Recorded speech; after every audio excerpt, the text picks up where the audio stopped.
I have started it, but I don't. Okay, now. Yeah. Perfect. Thank you.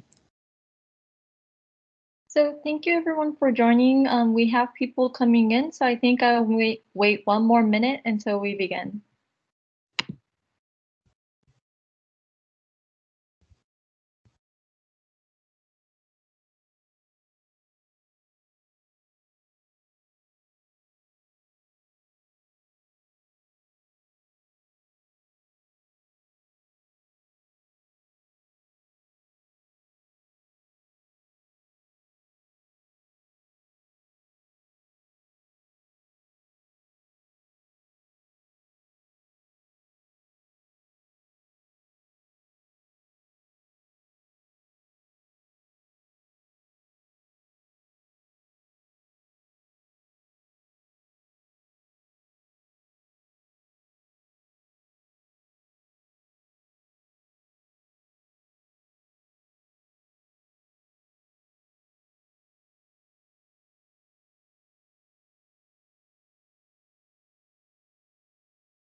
So thank you for everyone for joining in to our webinar on drop tests. I'd like to begin our webinar now. So first, I'll explain a bit about the logistics before we begin. Please make sure to turn off all of your cameras and microphones during the presentations. Second, please use the chat for the questions. We will have a Q&A session at the very end, so make sure to drop in your questions by then. And third, please answer the questionnaire form that we will provide a link in the chat, and please make sure to answer it before you leave the webinar. It has a lot of ratings and comments for the webinars, and we would really appreciate to see and hear your feedback on this. So please make sure to answer the questionnaire form before you leave. Okay, first of all, I'd like to introduce myself. My name is Hazuki Mori of the United Nations Office for Outer Space Affairs. I'll briefly explain the agenda to you. So first, we will have the opening remarks from the Permanent Mission of Germany. So we will have Mr. Thomas Mutzelberg give us a little speech. Second, I will introduce about the UNOOSA office and what we do for the Access to Space for initiative, and I will give you a brief overview of drop tests. Third, we will have Thorben Kunneman of ZARM explain us about the technical aspects of the Bremen Drop Tower and the many various activities that are done there. And last, we will have a lightning session from the past winners of drop tests. We have 5 speakers, and I'm excited to introduce you to all of them later. And at the end, we will have a roundtable and Q&A with all the winners. So as I explained earlier, please make sure to put in any questions or comments you have in the chat. Okay, first, I'd like to give the floor to Mr. Thomas Mutzelberg of the Permanent Mission of Germany. Thomas, you have the floor.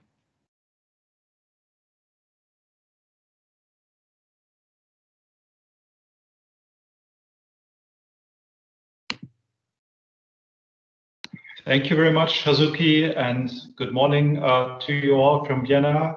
I'd like to thank you, in particular Hazuki and George and UNOOSA, for organizing today's drop test webinar on access to space for all, and also, of course, for giving me the opportunity to say a few introductory words. Germany highly appreciates UNOOSA's work and its program on space applications. We welcome, in particular, the office's commitment to capacity building activities, such as the Access to Space for All initiative, which allows for broader participation in the peaceful uses of outer space. And of course, we're glad and proud to contribute to this initiative through the Drop Tower experiment series. With a height of 146 meters, the Bremen Drop Tower is the only laboratory of its kind in Europe. It offers the most economic and also carbon-neutral opportunity for short-term experiments under highest quality conditions of weightlessness. and I'm looking forward very much to learning more about the Drop Tower shortly from Torben Könnemann. So this fellowship program is a collaboration between UNOOSA, the Center of Applied Space Technology and Microgravity, ZARM, and the German Aerospace Center, DLR. It allows students from around the world to perform microgravity experiments at the Drop Tower, and while doing so, also visit the beautiful old town of Bremen with the famous Bremen town musicians, which, by the way, themselves also form a sort of tower. This program has concluded 6 cycles already, and I'm eager to hear from past teams about their experiences. And also, warm congratulations to the latest winners of the fellowship, the team. Germany supports the office through the UN SPIDER program and its regional office in Bonn, Germany. SPIDER stands for Space-Based Information and for Disaster Management and Emergency Response. The UN SPIDER office has been a strong feature of the UN campus in Bonn since 2006, and Germany has renewed its financial commitments to the program last year. Together with the University of Bonn, UN SPIDER is developing new methods to characterize drought and flood risks based on satellite data, with a regional focus on African countries. This project also strengthens UN SPIDER's mission to ensure access to space-based information for disaster management for all countries.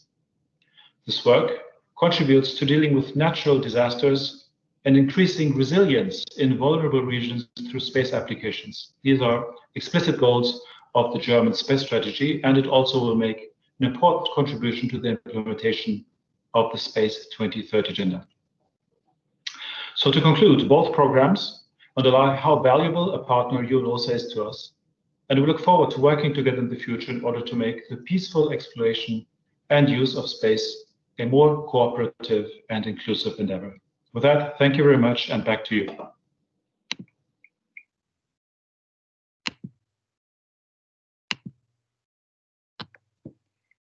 Thank you so much, Mr. Thomas Mutzelberg.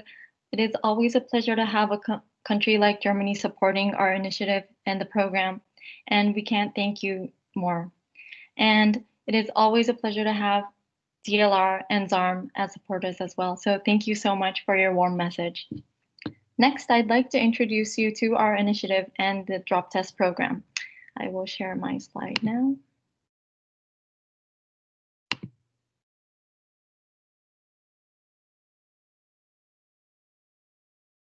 So it's loading now. I hope you see them.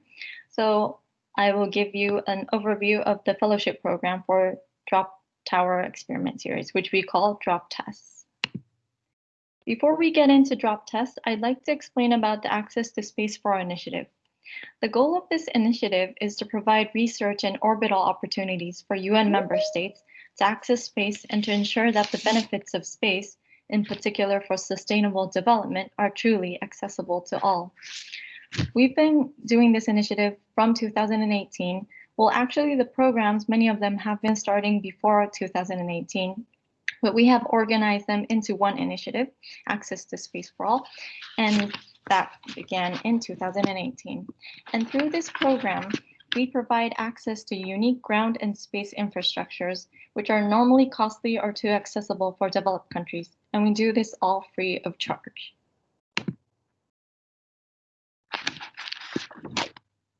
I think you can see all the tracks and the programs we have under the initiative right now.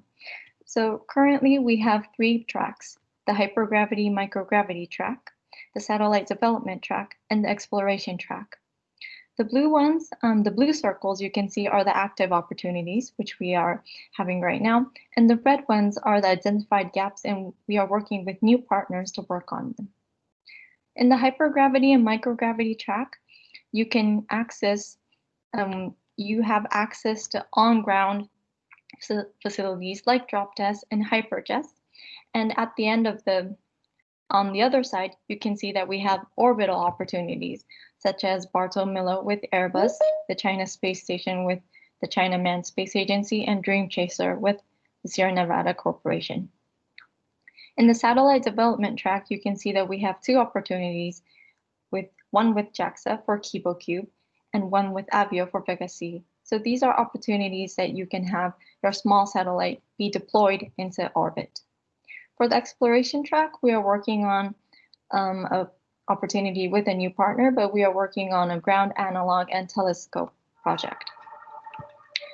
Through this, you can see that we have a wonderful amount of partners, and we're always open to more partners, and also to keep this program sustainable, we are always open to new fundings. So we would appreciate all of your cooperation on this. So today I'd like to get in more depth for the hypergravity and microgravity track, and especially into drop tests.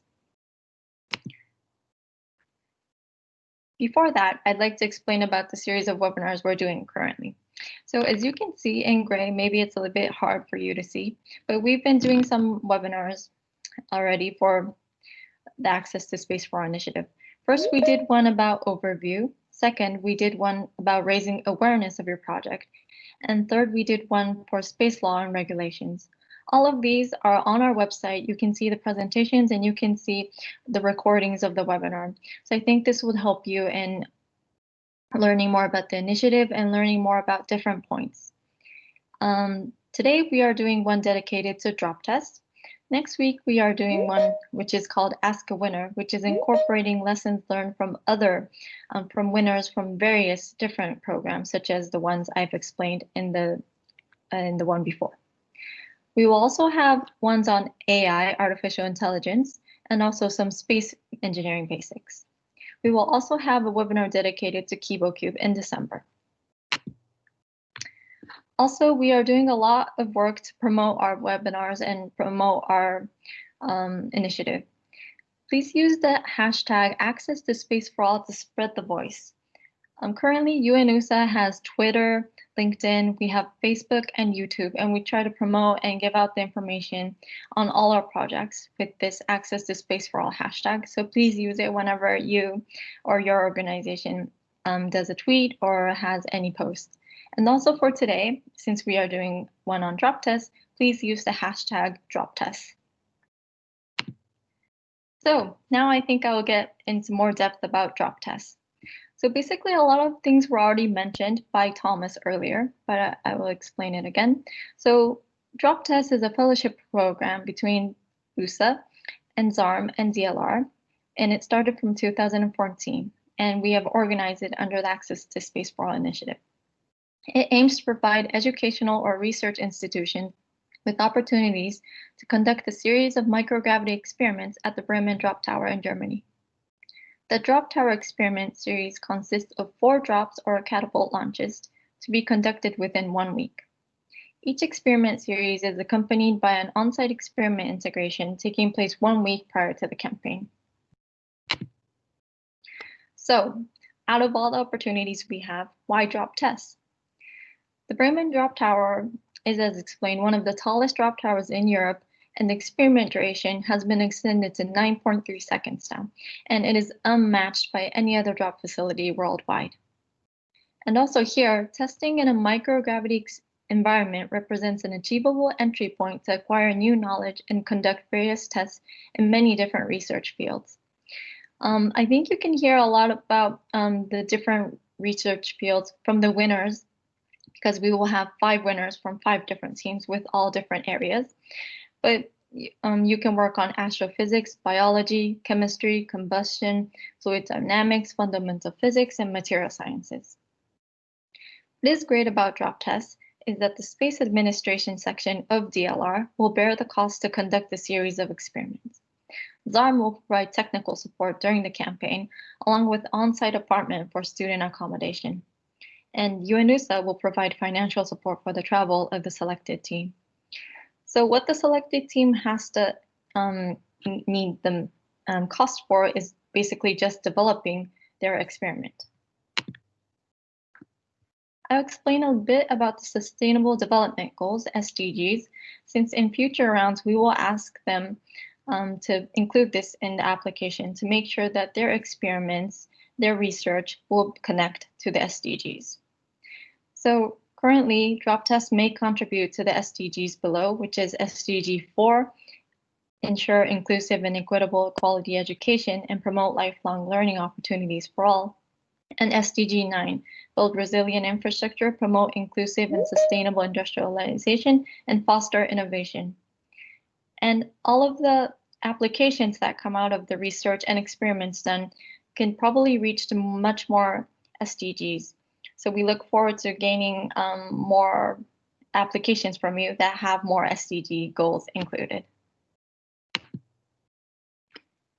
Okay, and this is a list of the previous winners. I'm excited to say that we have five teams from this for today, but let me briefly explain. For the first round, we have a team from Jordan.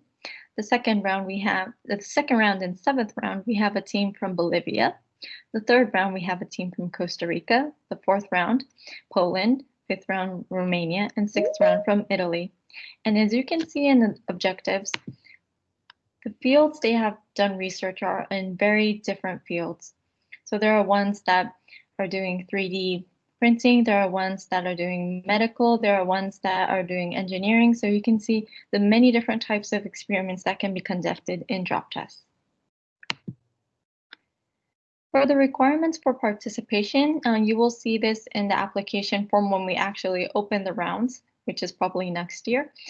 The opportunity is to conduct 4 drops or catapult launches at the Bremen Drop Tower. The eligibility criteria is as written, but it is open to research teams from entities located in member states of the UN. Each team should consist of up to 4 bachelor, master, and/or PhD students who must be endorsed by their academic supervisor. And the proposed experiment is required to be an integral part of the students' syllabuses and part of their thesis or another form of research project associated with applicant studies at their respective universities. For the selection criteria, we will be looking at a lot of things. For example, scientific and technological value of the proposal, relevance of microgravity in the proposal, relevance of the drop tower utilization, general feasibility of the experiment procedure, involvement of the proposed experiment in the syllabuses, organization to realize the proposal, and overall presentation of the proposal.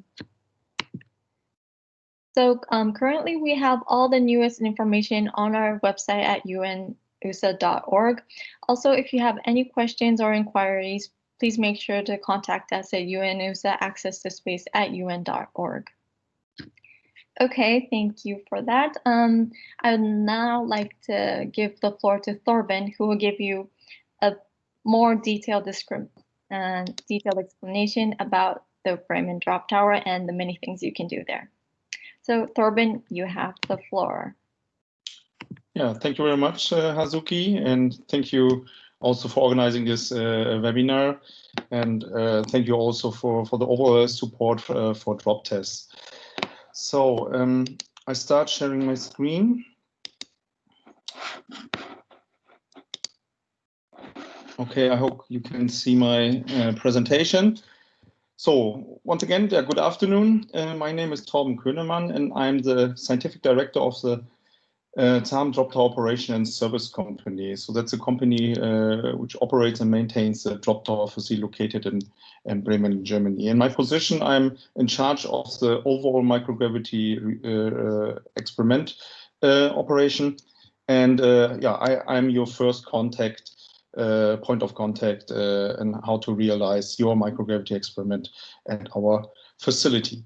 Now I would like to give you a more detailed view about our facility and as well as of the DropTES program as well. Yeah, first of all, ZARM. I'd like to introduce you to ZARM. So ZARM is the Center of Applied Space Technology and Microgravity, and it consists of 3 entities. The main entity is the ZARM Research Institute, which is related to the University of Bremen, and we have there about 80 scientists and staff. Then we have 2 companies. It's ZARM Drop Tower Operation Service Company, which I'm working for. So we operate the drop tower facility as well as we give technical support to any kind of microgravity experiments. Then we have a further entity, the ZARM Technik AG. So that's in-house spin-off. So it's a special manufacturer of and supplier of attitude control equipment for satellites. So you see there we have a lot of different entities under the ZARM roof. But our main facility is the Bremen Drop Tower, the Microgravity Research Lab. In my presentation here, I will give you an insight of our facility. Then I give you some examples about experiments. Then we'll come to the Drop TES program. And at the end of my presentation, I will give you an appetizer to our next gen microgravity facility, which is currently under construction, called Gravitower Bremen Pro.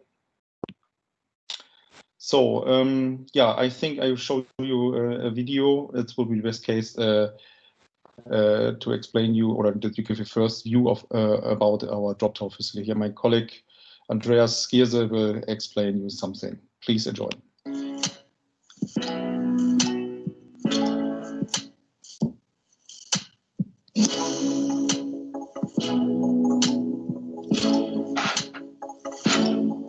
Welcome to ZARM, the Center of Applied Space Technology and Microgravity at the University of Bremen. Here we are operating the Bremen Drop Tower, a large microgravity lab using the principle of free fall for experiments under conditions of near weightlessness. But how do we use free fall for microgravity research? What would happen if I had scales stuck to my feet and jumped from a diving platform into a swimming pool? It would show almost 0 kilograms because I'm in free fall. The only weight shown on the scales would be the result of the air drag. We could observe exactly the same reaction of the scales if we were jumping on a trampoline. In this case, the scales would show almost 0 weight all the way from going up to falling down again on the trampoline. And now we will see where the microgravity experiments take place.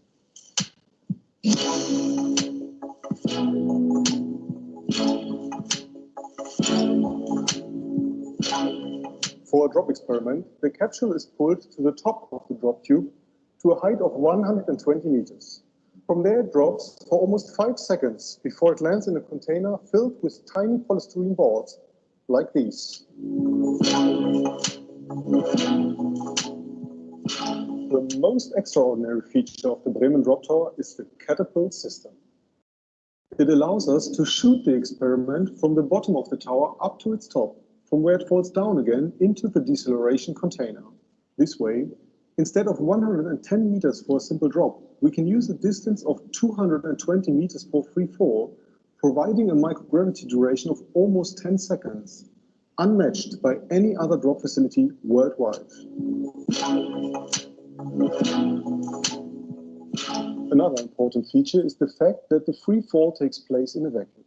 It takes these vacuum pumps 1.5 hours for pumping out 1,700 cubic meters of air out of the drop tube. Thanks to this procedure, we can eliminate the air resistance almost completely and achieve a very high quality of microgravity. The experiment takes place in only 1/1,000,000th of Earth gravity. Teams from all over the world and from all kinds of scientific fields come to Bremen to use the drop tower for their experiments. And the demand for experiment time is high. This is why we built another drop facility using a completely new technology, which allows us to carry out hundreds of experiments every day. Stay tuned.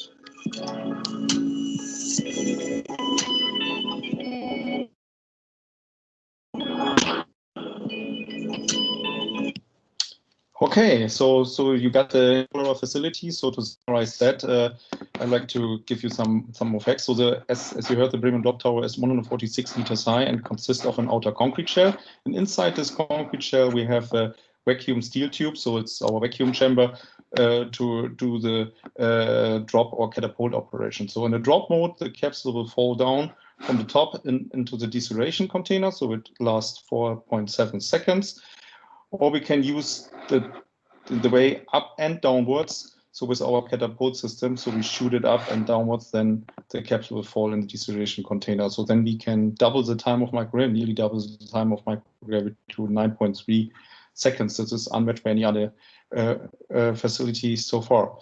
Another advantage is the vacuum. So that means that we have a very pure environment and we can provide 10 to minus 6 G level, so this is a very good microgravity quality. So I would say excellent. Yeah, and Yeah, and yeah, up to 3 times a day you can do your experiments in our facility, and you can choose whether you do 3 drops or catapulture or you mix it up. The experiments are accommodated in our Drop Tower structure. You see it here, so it consists of stringers, and then we have the accommodated on that. During your time at the Drop Tower research facility, provide you an integration area with tools, with instruments, and so on. And we have the luck that we are related to a research university institute. That means that we can also rent some special equipment. So there is no need to bring all of your laboratory equipment to our premises.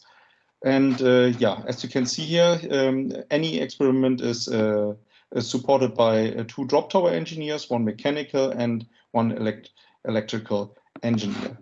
You see on the right-hand side here the different types of capsule. So we have the long capsule, which can only be used in drop mode. And then we have the short and the short capsule and the catapult capsule. They differ in a payload mass and also in the outer structure. But each capsule is equipped with the CCS, the capsule control system. So it's a control computer. You can also use this computer for your drop sequence or to use in and output data channels for your experiments. You can use also your own computer. Yeah, each capsule is equipped with a power supply, yeah, to supply your experiment with electrical power during free fall. Yeah, the operation of the Bremen Drop Tower started in 1990. So far we have achieved more than 9,000 drops or catapult launches. We assisted more than 230 different kind of experiments, and usually all of those experiments are coming over our frame contractors of ESA and DLR. Here you see the different research areas of drop tower experiments, starting from combustion. So it means we have a lot of combustion experiments, so 26%. So the reason is so that the drop tower has lower safety requirements to combustion experiments, and we have a very easy access, as well as combustion experiments are very fast processes. So therefore, we are a very good facility for combustion experiments. We are also very good facility for fundamental physics due to the high quality of microgravity. Yeah, we have a lot of fluid dynamics experiments. So there are different kinds of that. Astrophysics as well. So investigate the planet formation, material sciences, biology. So some biology experiments are also possible, but yeah, to investigate organisms, or sometimes you need more long-term missions for that purpose. But here, the drop tower can be also a kind of a stepping stone. That means that you can test your breadboard, which will be used then later in space or on the ISS or a dedicated satellite mission. So therefore, hardware tests are also done. So to test hardware components for the space missions, student programs, and as well as chemistry. So I will go now right more in detail to give you some examples, starting with fundamental physics. So quantum optics experiments. So that's a very complex experiments. The aim is to get transfer high precision quantum sensors. Yeah, that's very complex. So it's not the aim for drop test, but I would like to show you here so that we drop here very complex laser systems, and then you can also ensure that it's feasible to use them in our drop tower environment. So to use for your diagnostics or so on. So there are not so harsh limitations. Then we have astrophysics. In astrophysics, the scientists often analyze collision experiments to investigate the formation of dust particles and then to see how planet formations grows. yeah, here are the different kinds. So this is the ICAPS experiment. So this is also a good example to show that they prepared the experiment at the drop tower and to get the first parameters in microgravity, to use it later in a sounding rocket, and then also prepare those kind of experiments for the ISS as a target. At the beginning, I mentioned combustion experiments. The combustion experiments are also a good example for the to investigate numerical simulations, or to create numerical simulations and then combine it with the real experimental data. So sometimes this is helpful to get rid of the G value in some equations, and therefore you can directly compare experiment results with the numerical simulation to improve engines and so on. Here, the combustion experiment is also a good example for using laser diagnostic systems. Material sciences, it's in a high quality microgravity environment, you are able to create more pure materials because of you have no sedimentations. For instance, in a fluid environment or something like that. So here's also some simple experiments you see here. You have sulfur and sulfur on a tungsten coil, so that you can do ignitions by applying a current and high current in a tungsten wire. So then brings two materials together to create a new one, which might be have in this case here in the two displays project, to have a better electroluminescence material later on. Then in the chemistry, so it's also a very complex experiment, but I'd like to show you here. So it's also possible to create artificial photosynthesis in a short-term microgravity experiment. And probably this could be also a way forward. So we're looking for renewable energy, and fuel cells are very important. And this could be also the first step in this direction. So there are a lot of options to investigate or how to improve fuel cells and the oxygen and hydrogen production in a microgravity environment, and have then a feedback for beneficial creation on ground. And in terms of biological experiments, I have here the example from our water fleas, so called Daphnia. So a small organism, and the biologists are interested in the behavior of this model organism, which is a candidate for later space missions, as well as changes in the genome due to the exposition to microgravity. So, and here's also an example that we prepared a short-term experiment, or not in short-term, but we prepared it in short-term in the drop tower for a sounding rocket mission. So here with the New Shepard from Blue Origin in the US. Then, fluid dynamics experiments. So there are plenty possibilities to realize different kind of experiments in microgravity, also in short term in our drop tower facility. So it's the overall question is how to pump fluids in space. So that is not a trivial. You can find some new ways how to organize it. Also the bubble formation and so on. This is it's very important for thermal controls in spacecraft, and also you can play with magnetic forces. We will hear later about that some more. Then more actual example for preparing a space mission. So we prepared in 2011 to 2013 the Hayabusa 2 mission at the Bremen Drop Tower. So it's a very successful mission from JAXA. So they yeah, the spacecraft, the Hayabusa spacecraft is the spacecraft is currently on the way back to Earth and bring some soil samples back to us. And this shall happen in some weeks from now. And yeah, and the Drop Tower participated also in this mission way that the test.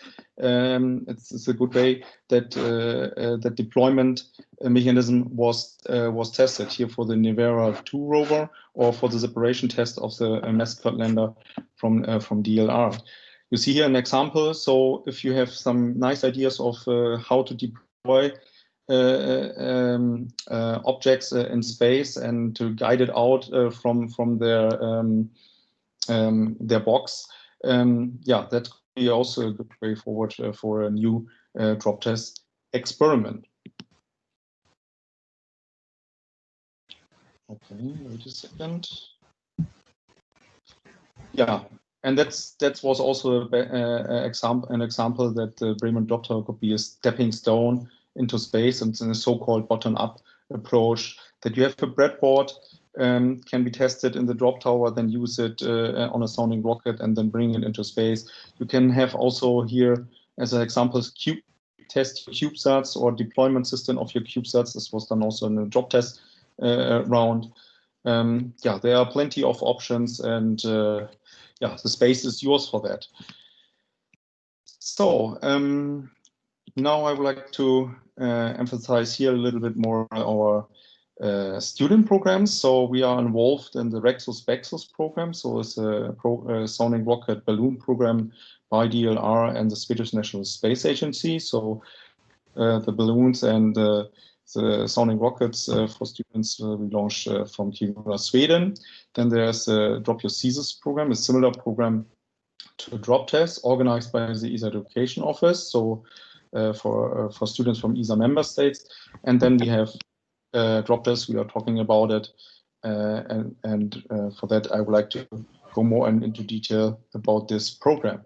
So I think you already heard it. So it's UNOOSA Access to Space for All initiative, and every year one team has the opportunity to do their research at the Bremen Drop Tower. Yeah, it was already mentioned. So it's a cooperation between UNOOSA, DLR, Space Administration and ZARM, and yeah, we started in 2014.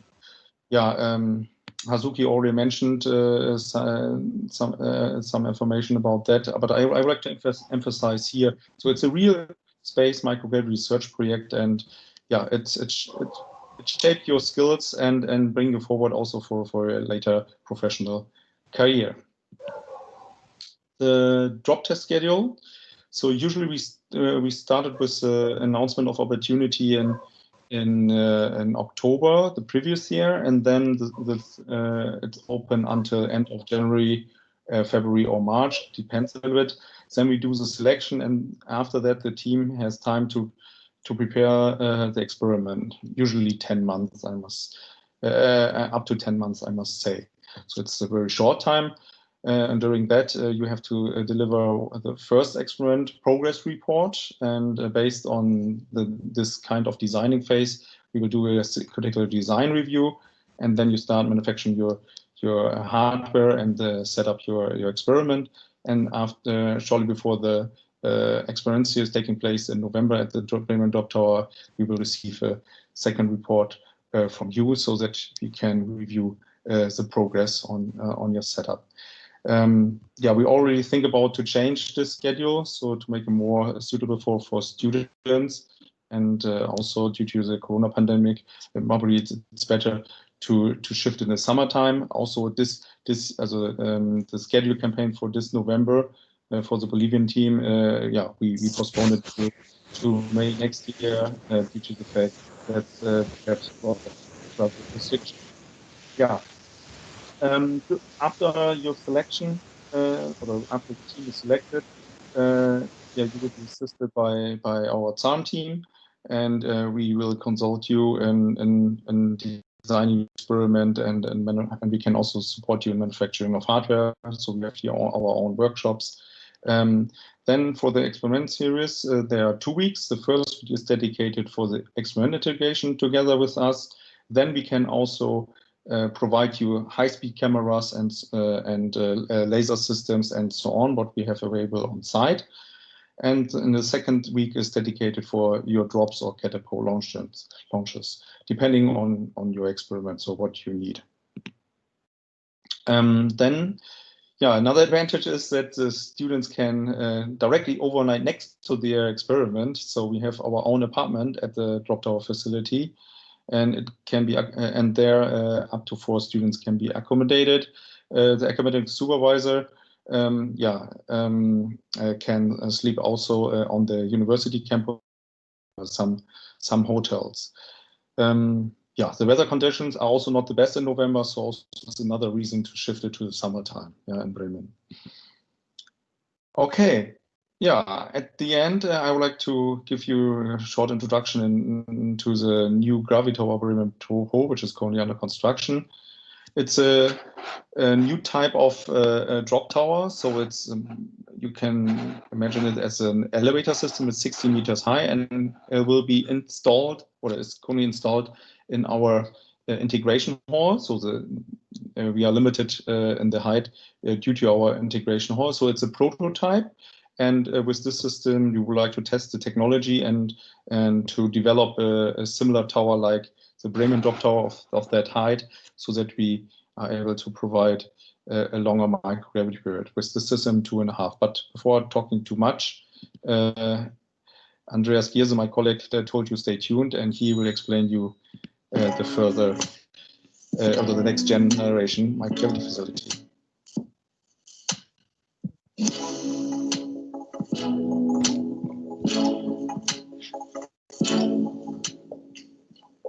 Welcome to the Bremen Drop Tower, where we carry out experiments under microgravity conditions.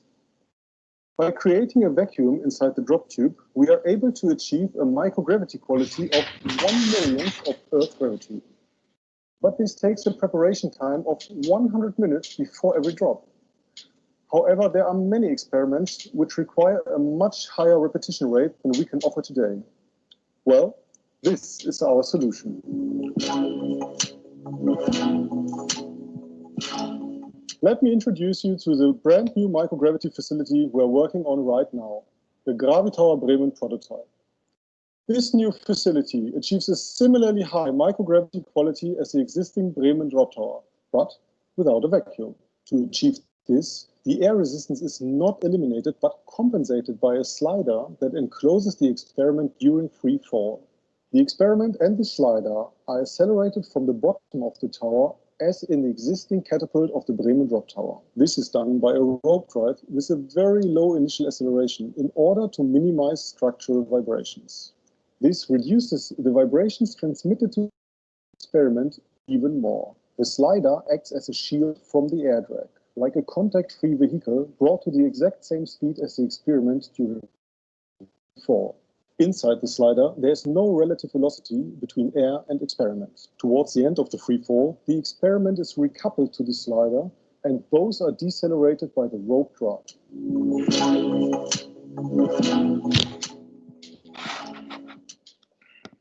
The advantages of the new system are obvious.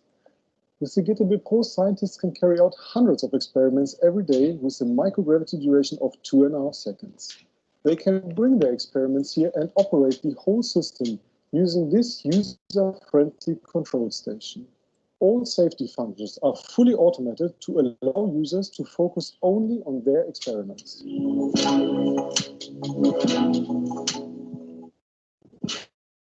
This means, compared to similar microgravity facilities worldwide, ZARM can offer the longest microgravity duration in the Drop Tower Bremen, as well as the highest repetition rate for individual experiment setups in the GTB Pro.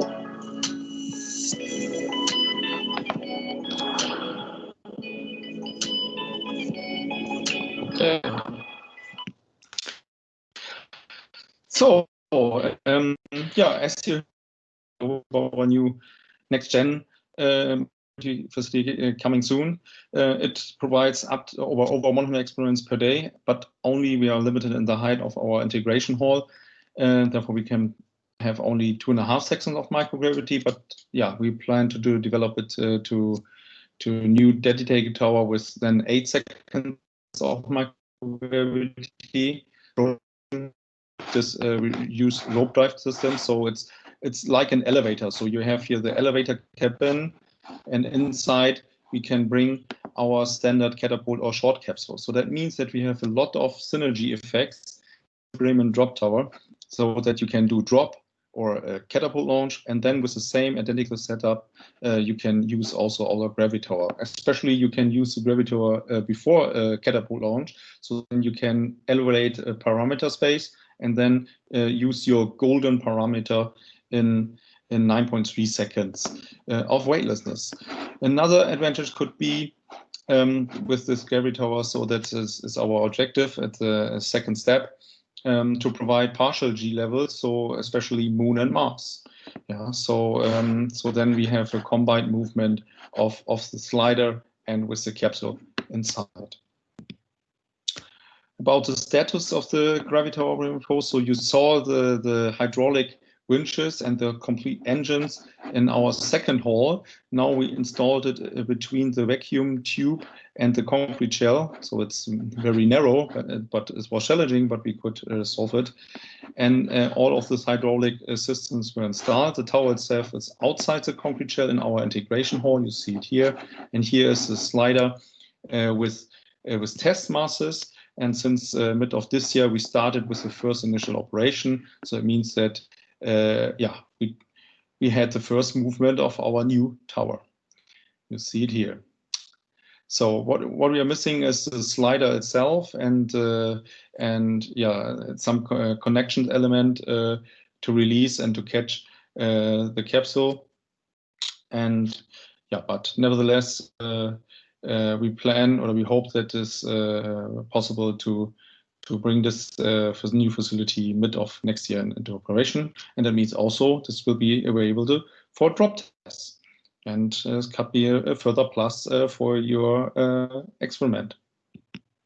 Thank you very much for your attention.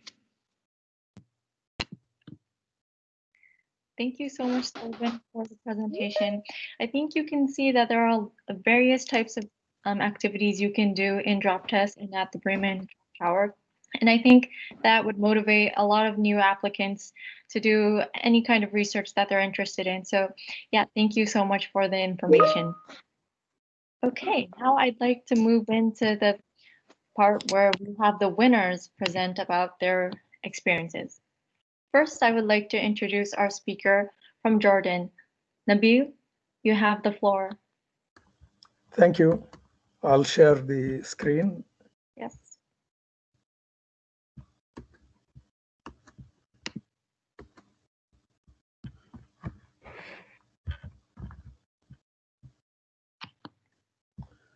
Okay, so thank you very much for inviting me to this great opportunity webinar.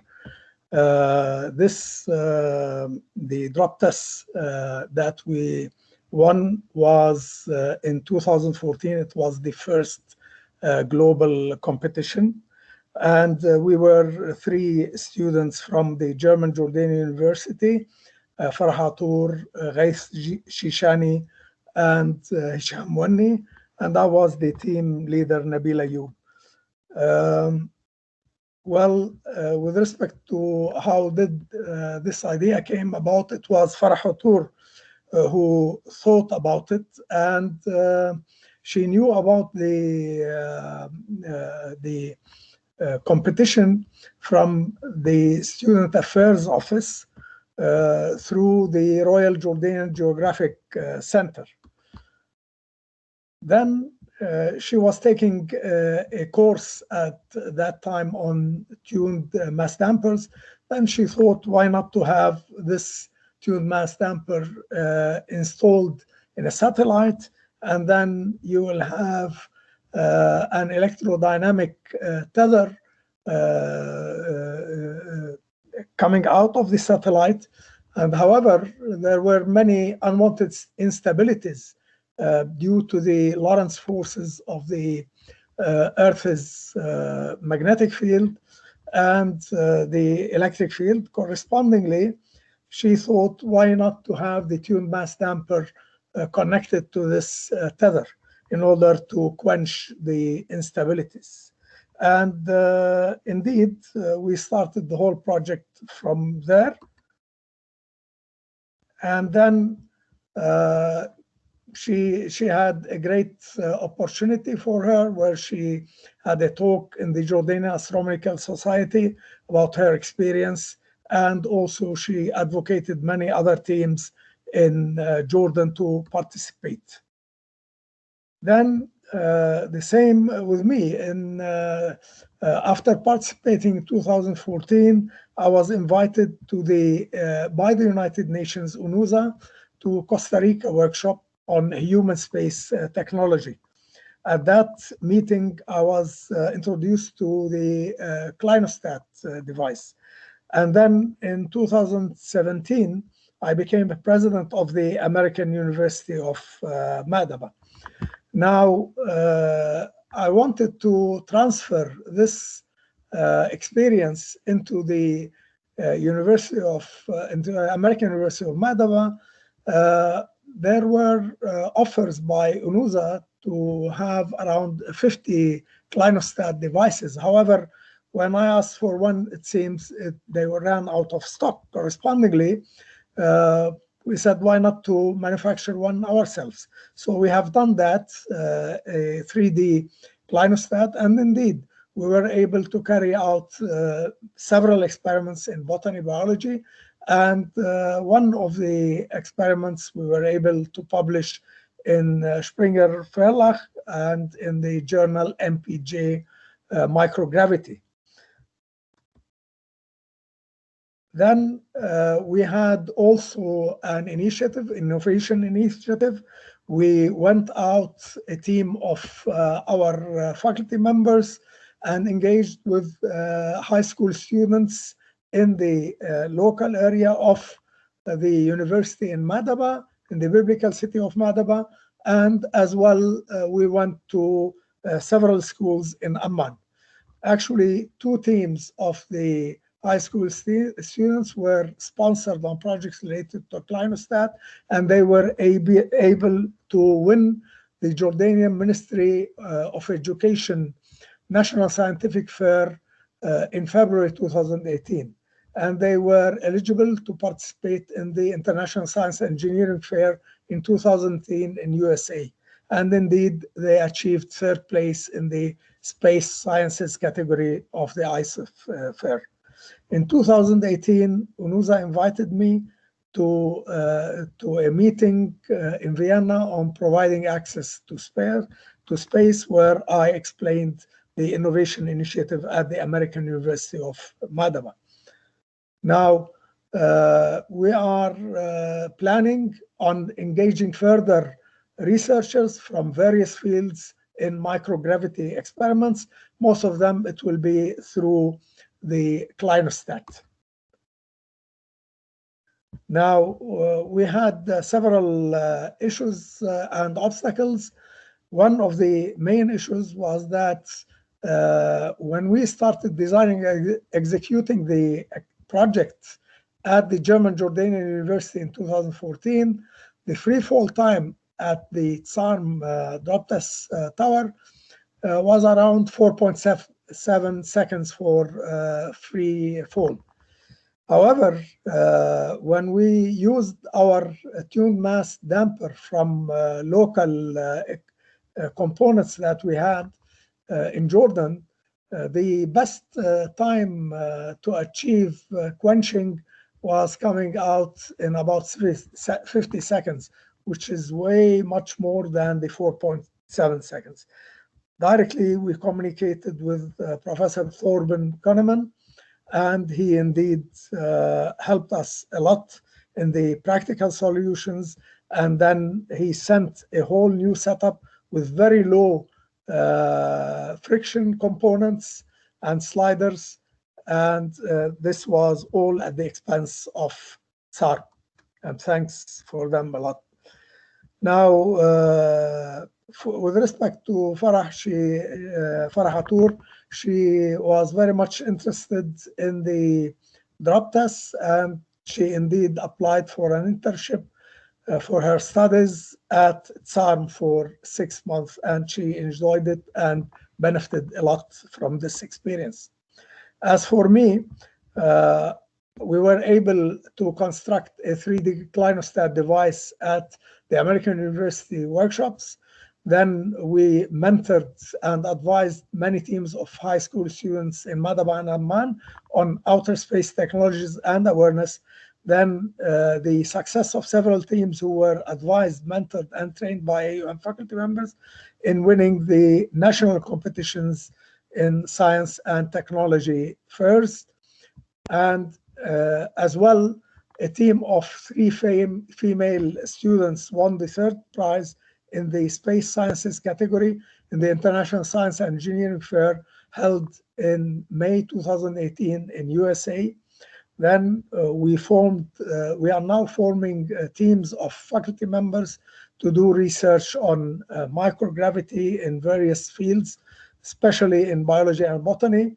And lately we had the approval for a funding of around 60,000 euros for an experiment using the clinostat and the idea of the microgravity. Those are the 3 young students from King Abdullah II Excellence Schools in Madaba. They went to the United States and they achieved 3rd place in space sciences. This is the 3D clinostat that we manufactured at our workshop at the American University of Madaba. Last but not least, education is the most powerful weapon which you can use to change the world, the late Nelson Mandela said. Thank you. Thank you so much, Nabil, for your inspiring presentation. I think it's really wonderful that this opportunity in Drop TES is connecting to new opportunities and new projects within your country. So thank you so much. Thank you. Next, I'd like to introduce the 2nd and 7th round winner from Bolivia, John Abel Ordonez Ingali. John, you have the floor. Thanks, Hazuki. Let me share the screen. One moment, please. First of all, thanks for the invitation and thanks for attending this important webinar. I am going to talk about multimodal medical devices, a project that was carried out 5 years ago in the 2nd round of Drop TES. I'm John Ordóñez. I'm at Universidad Católica Boliviana, Bolivia.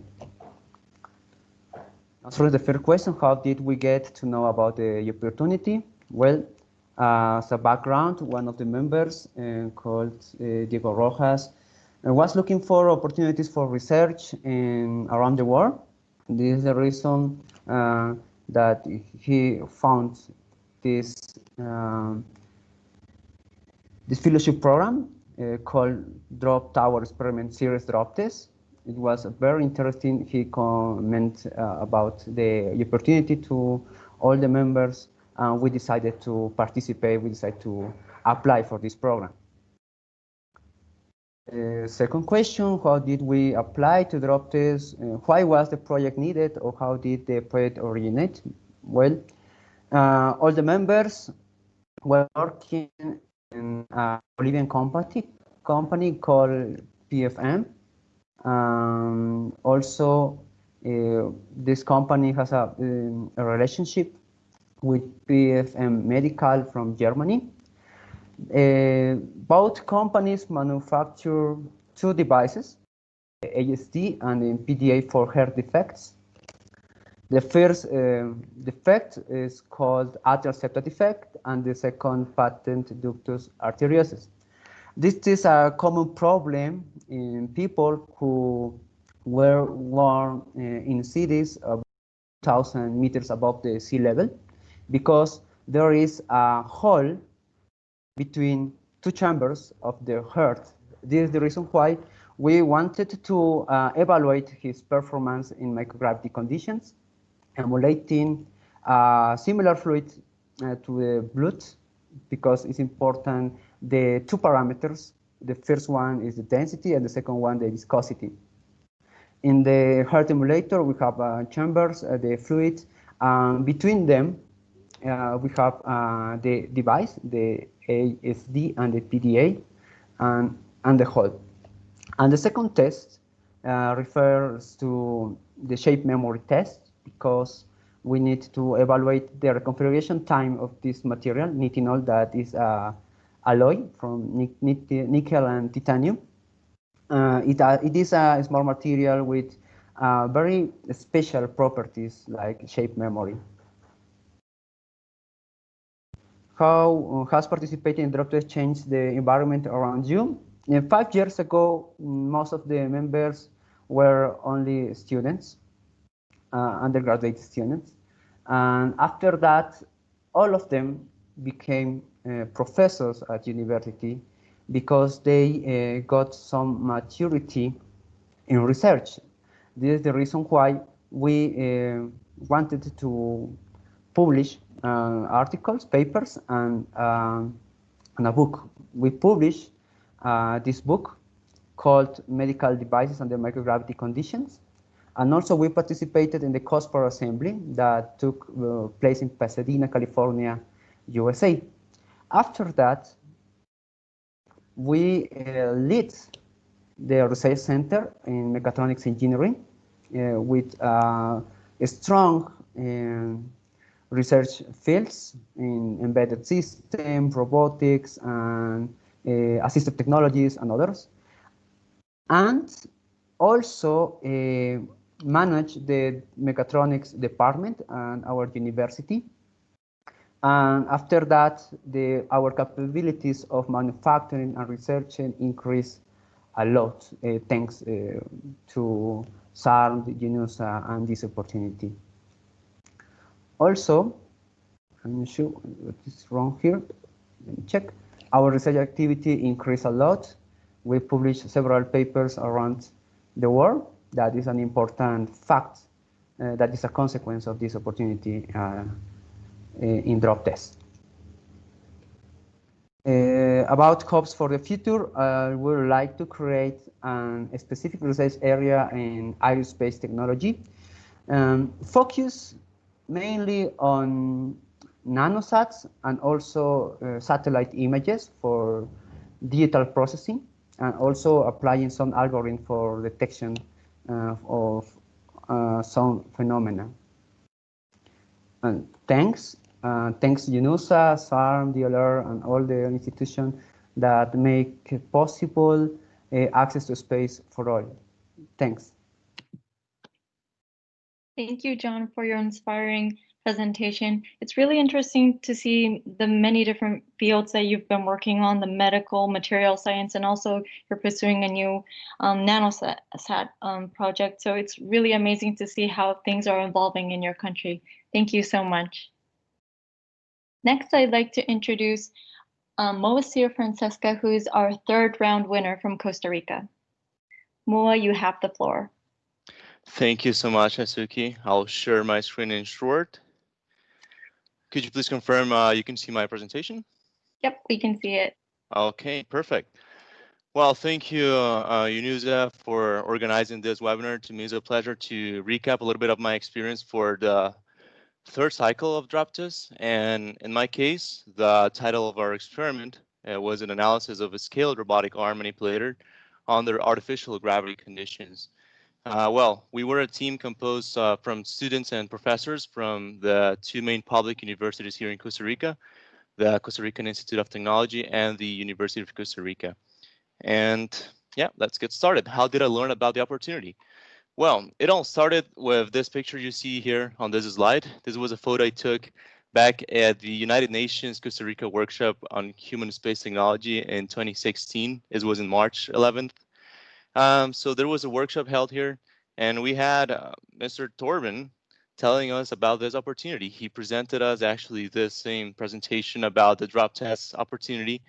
And as you can tell here, the date was March 11th, and the deadline for applications was March 31st.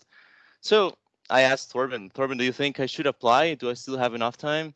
And he said, yeah, why not? All you need is an idea, an experiment proposal, a team, and send the application. And all you have are 20 days. I said, well, okay, I'll give it a try. And so we did. And it happened that, yeah, we got selected, fortunately. And that's how I learned about the opportunity. It was through this workshop in human space technology in Costa Rica, San Jose. So why did I decide to apply? Well, out of personal interests, I've got a personal interest in robotics and aerospace research overall. And so I thought this was an opportunity to integrate both fields to get started on performing some space research. Also, it provided me a new window or access gate to a space community just by getting in touch with people with the same interests that helps you grow your professional network. And of course, well, it was also an opportunity to be part of the research happening in one of the top level microgravity facilities in the world, as Torben has already mentioned. And of course, a personal growth and career opportunity. And how did the project originate? Well, as we may all be familiar with right now, there is an increase in automation and use of robotics, now mainly as well used for not only industrial purposes here on Earth, but for automation and having anthropomorphic, say, robots on space as well for deep space missions and as assistance, say, in the International Space Station. But also we have the future of space travel. And there have been proposals of using, as you may know, this kind of rotating space stations, to create an induced environment of gravity. And quotes gravity, right, is not actually gravity, as we may know, it's just a centrifugal force. But there is an increasing interest in having this type of technology in the future of deep space travel for humans. So the question was, well, what happens if we combine these two things, right? We have robots operating in non-conditional, non-usual conditions and non-inertial operating conditions. So what would be the effect of the non-inertial forces over the robots' activities, right, and the manipulation activities? And that's what we did. So that was our initial originating question. And here's a short video of the drop itself. What you're gonna see here is we have the rotating centrifuge, which is also one of the things that is available at ZARM. The rotating centrifuge is a spin-in, and it has two twin robotic arms, manipulators, very simple scaled manipulators that are gonna be performing a set of actions. And in here we have a lot of loads and accelerometers measuring everything that's going on both robotic arms. And the centrifuge idea is to mimic what a rotating space station would do, right, under specific induced gravity conditions. So this is the two robotic arms. They are performing a set of movements, and then they finish the sequence, all of this in 5 seconds of, well, 4.7 seconds of drop. Okay. So that was back in 2016. So what happens after DropTES? Well, DropTES really opened the gates to new opportunities.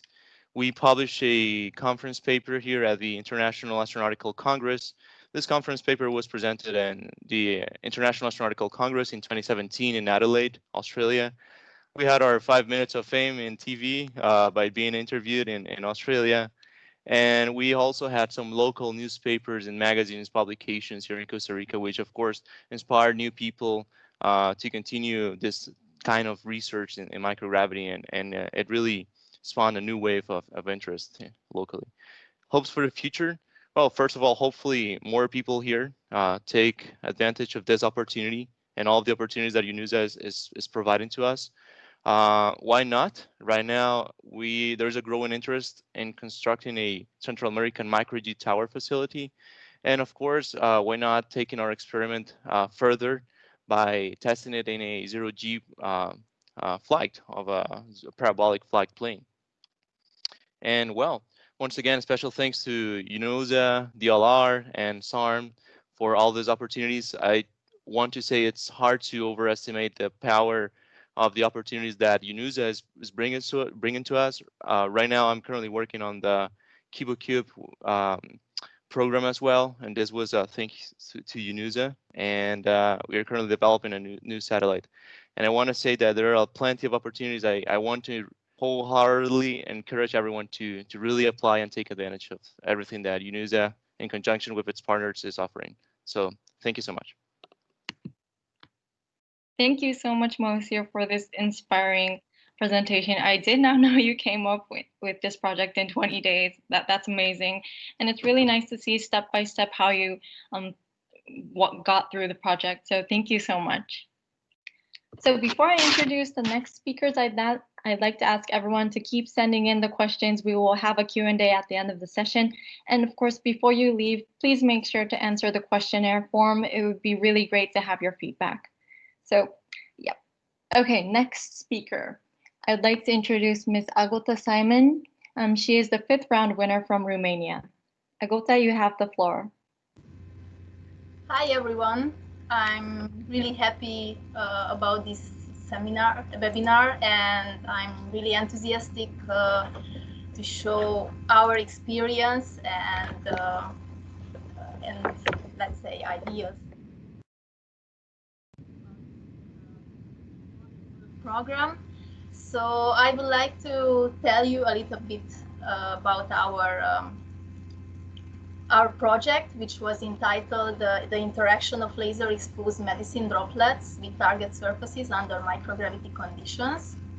And actually, this day was the exact same day 2 years ago when we were packing for our journey to Bremen Drop Tower to prepare and to perform our experiment of a gravitational acceleration comparable to 1 millionth of that encountered at Earth's surface.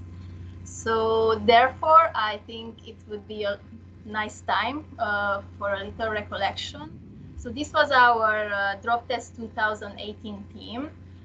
Professor Mihai Lucian Pascu was our team leader, and the team members were Bogdan Ștefănița Călin, Dumitru Cristian Francă, Ioana Simona Liscorescu, and the DropTES coordinator from UNOOSA was Ayami Kojima, and the coordinator from ZARM was Torben Könemann, and the 2 engineers who helped us with the project were Fred Otken and Jan Zimmer.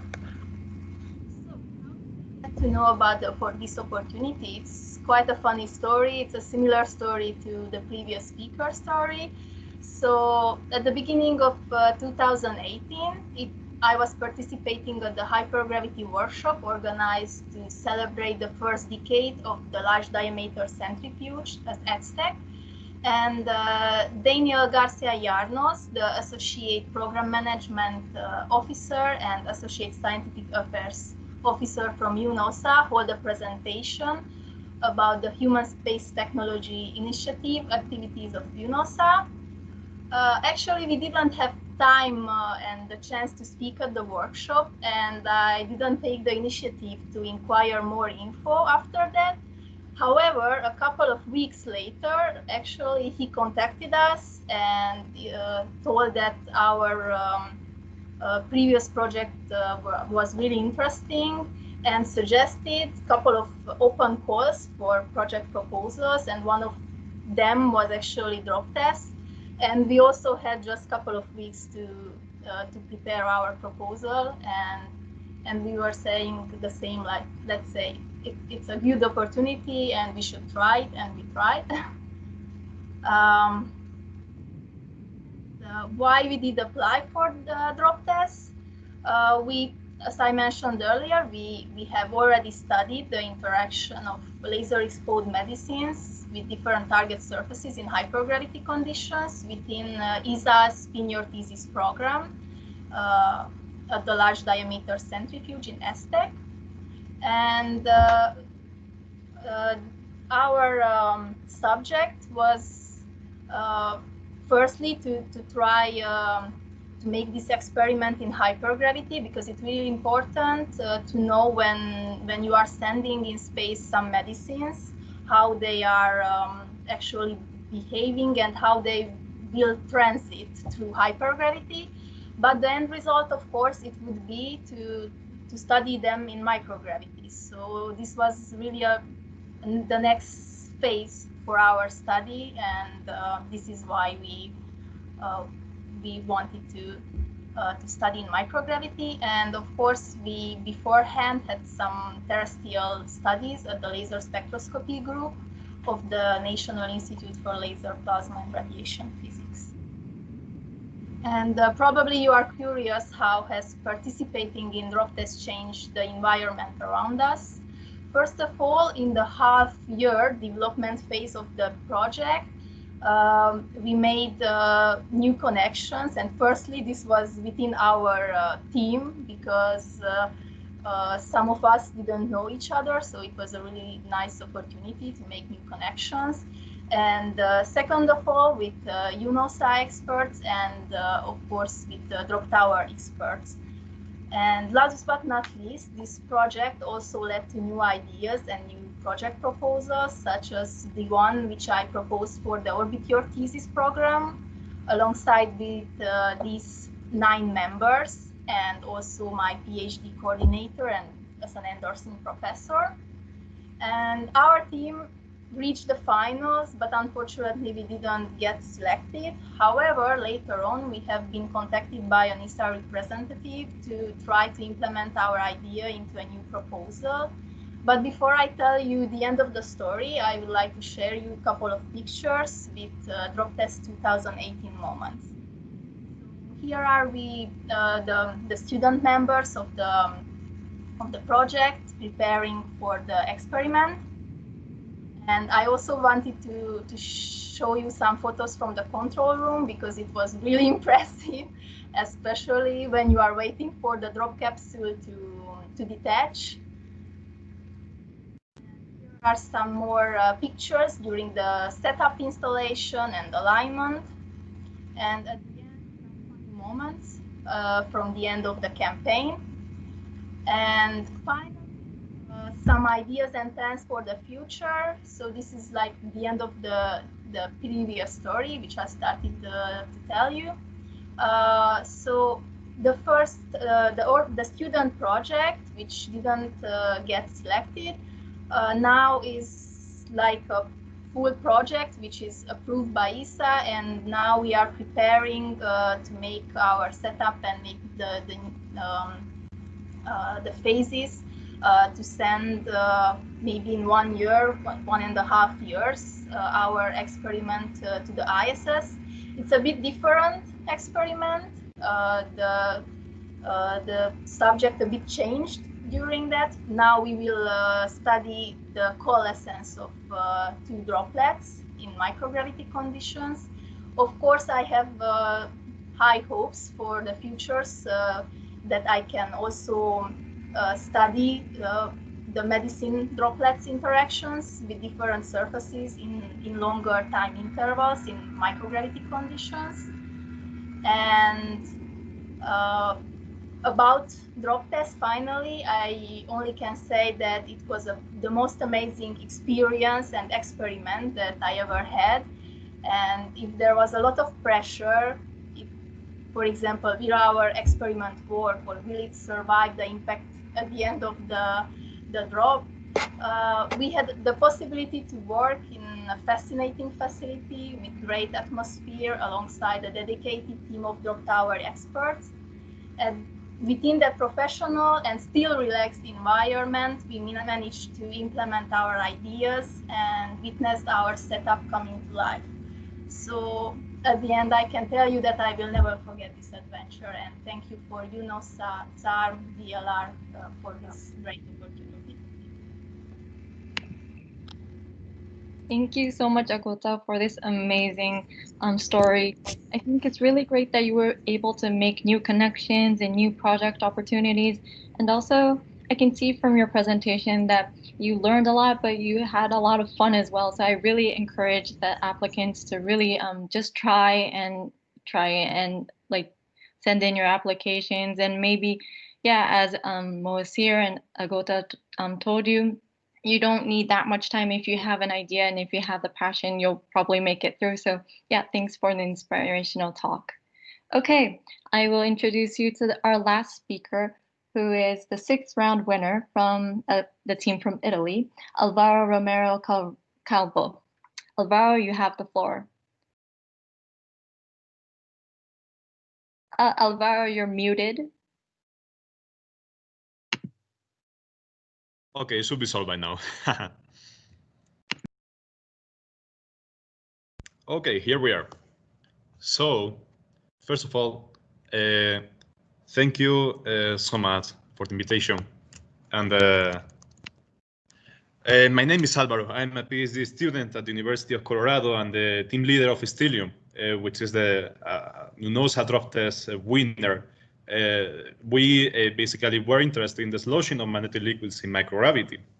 You will know very soon what that means. Let me tell you a little story. In 2016, some colleagues and I got accepted to an European Space Agency summer course on microgravity research, the ELGRA Summer School. And we were challenged, basically, to develop a microgravity experiment. So we were really fascinated by fluid mechanics and how the absence of gravity induces a quite random movement of fluids in space, as you can see in this video. So we had this pretty crazy question. Can we use magnetic fields to reproduce the force of gravity in space? Kind of generating a gravity equivalent force that settles all the fluids and allows an easier management of fluids.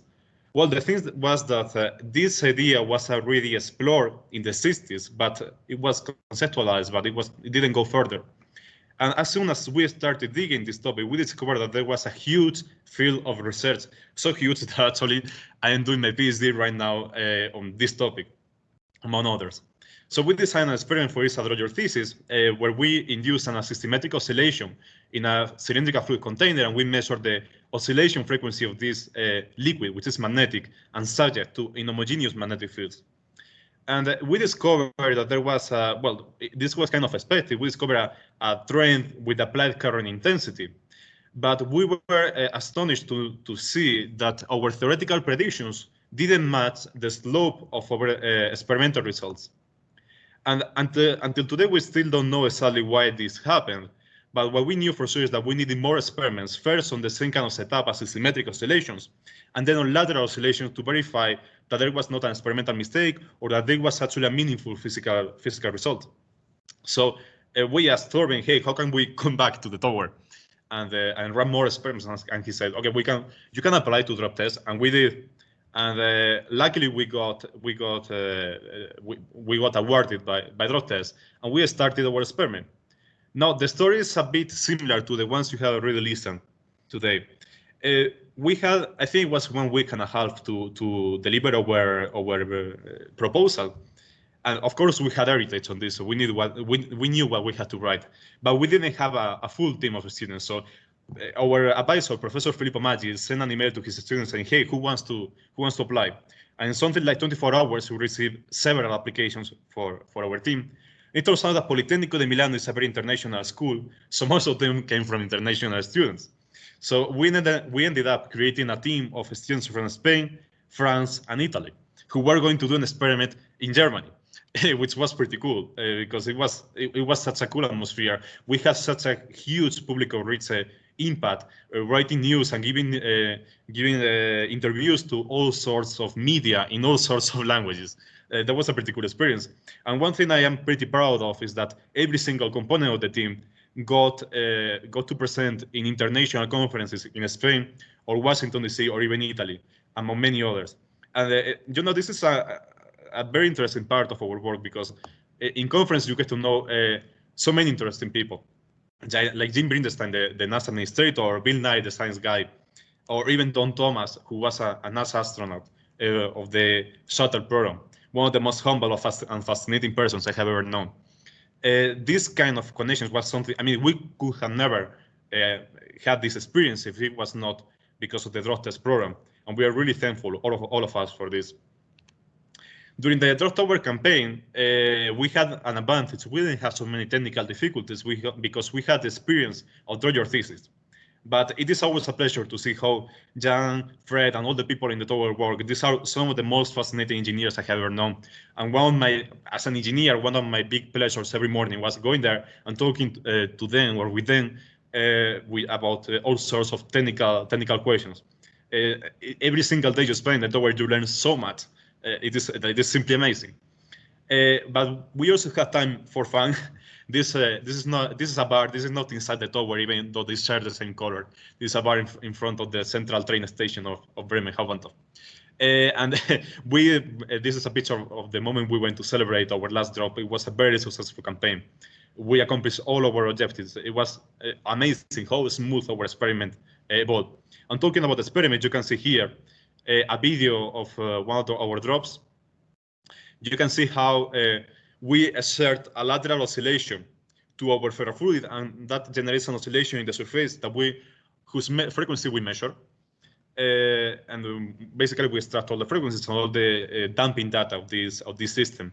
By the way, we have to develop this very nice surface detection system to measure the oscillations of the fluid. It was a challenge, but at the end it worked pretty well. Now, the future. Well, I told you that we started with this at Royal thesis. Then we came to UNOOSA DropTES. And we presented our preliminary results in several conferences and papers. You can see here, for instance, this paper in Astronautica that describes our experiment design flow, or this one that describes the theory behind magnetic liquid sloshing. And we have many others published in the International Astronautical Congress. And in case someone is interested, you can always come to COSPAR 2021 to the Drop Tower days, where we are gonna unveil our final results of the surface oscillations and our final comparisons for this model.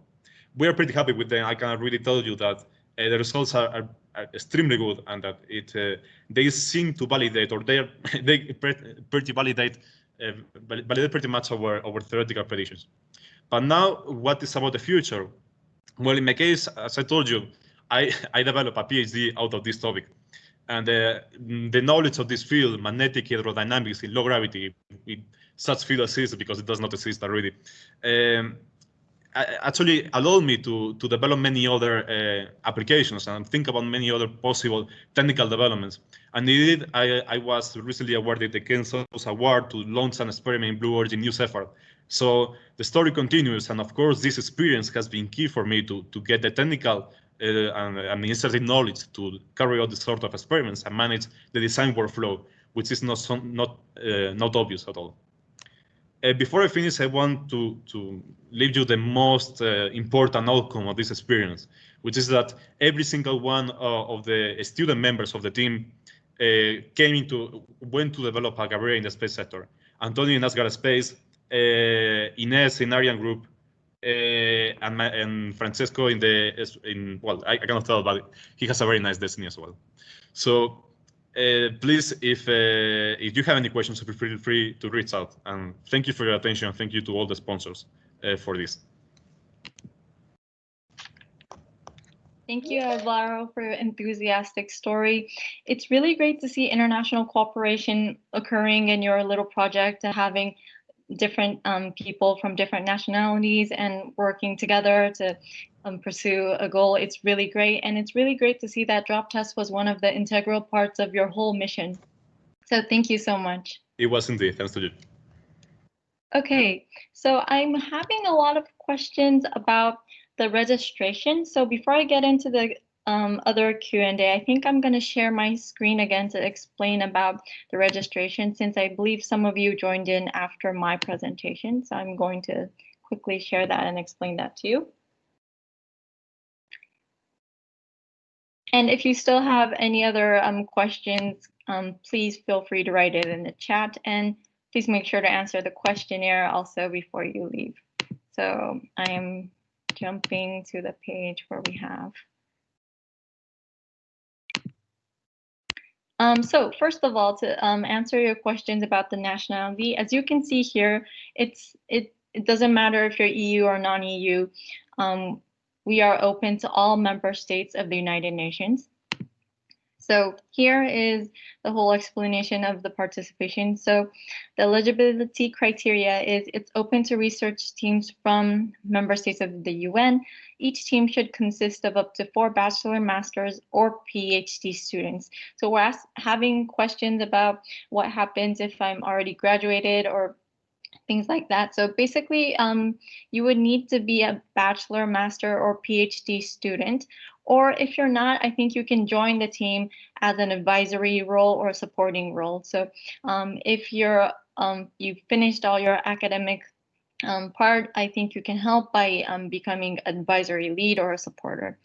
And the third point is the experiment is required to be an integral part of the student syllabuses. So the students that are participating in it must have a connection to their syllabuses.